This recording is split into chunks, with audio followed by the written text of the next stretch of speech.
Olá, professor. Meu nome é André Francisco Silva de Andrade, eu sou da turma A, Direito do Trabalho 1. Estou aqui para apresentar o tema da primeira avaliação do senhor. Meu tema são 3 princípios de direito do trabalho: é o princípio da condição mais benéfica, o princípio da primazia da realidade e o princípio da salvaguarda do interesse da gestão.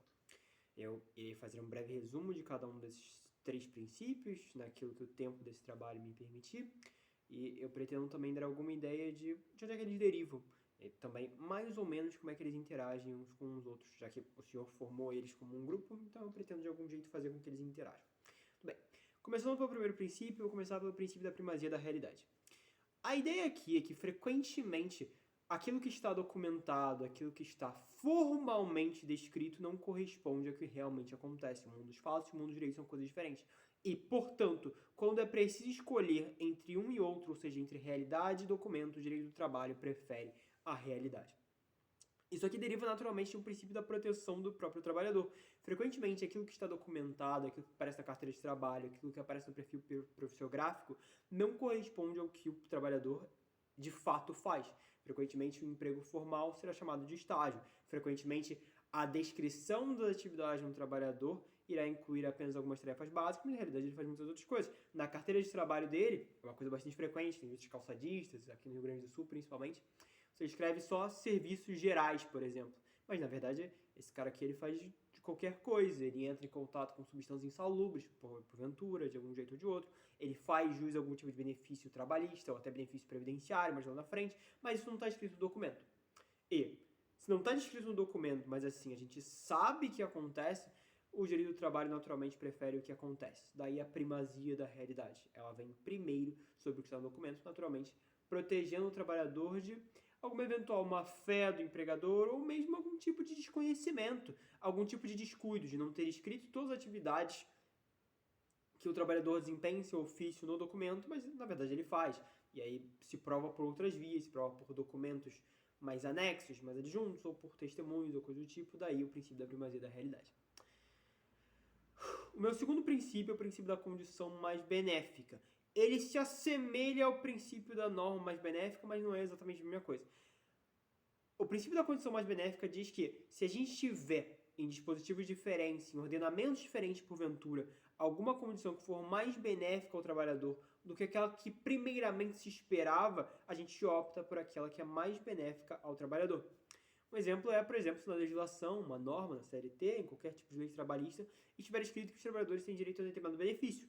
Mas lá no contrato de trabalho desse trabalhador, está escrito que ele merece um benefício melhor, ou seja, mais benéfico do que aquele que ele tem direito. Por exemplo, pode estar escrito que ele ganha hora extra pelo tempo de deslocamento que ele tem entre o trabalho e a casa. Cara, isso não está na CLT. Não está previsto esse tipo de benefício tão generoso dentro da legislação brasileira, em qualquer tipo de legislação. Mas, se no contrato de trabalho estar previsto isso, naturalmente prevalece aquela que for mais benéfica ao trabalhador. Ou seja, o princípio da condição mais benéfica para o trabalhador. É parecido com o da norma. A ideia da norma mais benéfica ao trabalhador é que a gente pensa, a gente suspeita que diversas normas se aplicam a um determinado caso, a uma determinada situação concreta, a gente opta por aquela mais benéfica ao trabalhador. Aqui é parecido, mas é de condição mais benéfica. Talvez quase um nome diferente, mas você conseguia depender do outro princípio. Isso aqui também era verdade. A gente olha vários ordenamentos diferentes, a gente olha vários lugares que são aplicáveis ao trabalhador e escolhe a que for mais benéfica para ele.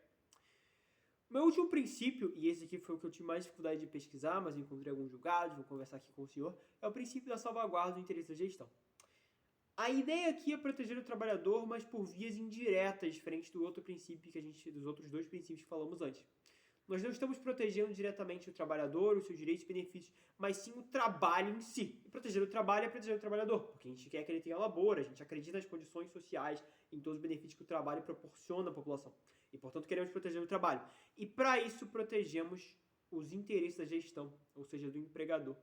A ideia aqui é proteger a atividade empreendedora de maneira que ela não fique proibitiva, não fique demasiadamente custosa e não percamos empregos. É essa a ideia. Vamos pegar uma situação concreta para que eu possa explicar um pouquinho melhor. Eu tenho aqui um julgado do TRT da 24ª Região, que fala de uma situação bastante curiosa. É a situação de uma negociação coletiva que levou àquele direito que eu falei um pouquinho antes, sobre o trabalhador receber hora extra quando ele está no deslocamento para o trabalho, ou seja, na sua migração diária ali, de trabalho, casa, trabalho, casa. A ideia aqui é que, mesmo que numa negociação coletiva esse tipo de direito tenha sido estabelecido para os trabalhadores, houve um recurso, foi para o Tribunal Regional do Trabalho da 24ª Região, e o TRT ele rejeitou esse direito. Ele não implementou, ele deu provimento ao apelo que se insurgia contra esse direito de hora extra pelo deslocamento. E qual foi a fundamentação que se utilizou? Justamente o princípio da salvaguarda de interesse de gestão. A ideia é que, se o empregador ele fosse obrigado a fornecer essa hora extra pelo tempo de deslocamento, a atividade empresarial, de um jeito ou de outro, se tornaria proibitiva, haveria custos demais e o empregador teria que cortar justamente os empregos. E a gente não quer isso, a gente quer proteger o trabalhador no direito do trabalho. E, portanto, para proteger o trabalhador, precisamos também proteger a quem emprega. Daí o princípio da salvaguarda do interesse de gestão. Ele serve como um contrapeso à maioria dos princípios de direito do trabalho, que sempre dão primazia a dar mais direitos ao trabalhador. Aqui, a gente evita que o trabalhador ganhe alguns direitos, só porque, se ele ganhasse tantos assim, a atividade empresarial seria proibitiva e perderíamos empregos. Princípio da salvaguarda do interesse de gestão. Bom, professor, eu espero que a minha explanação tenha sido a contento. Esses são os 3 princípios que o senhor me deu. Eu desejo uma ótima noite para o senhor, ou qualquer hora que o senhor estiver me assistindo. Muito obrigado pela atenção.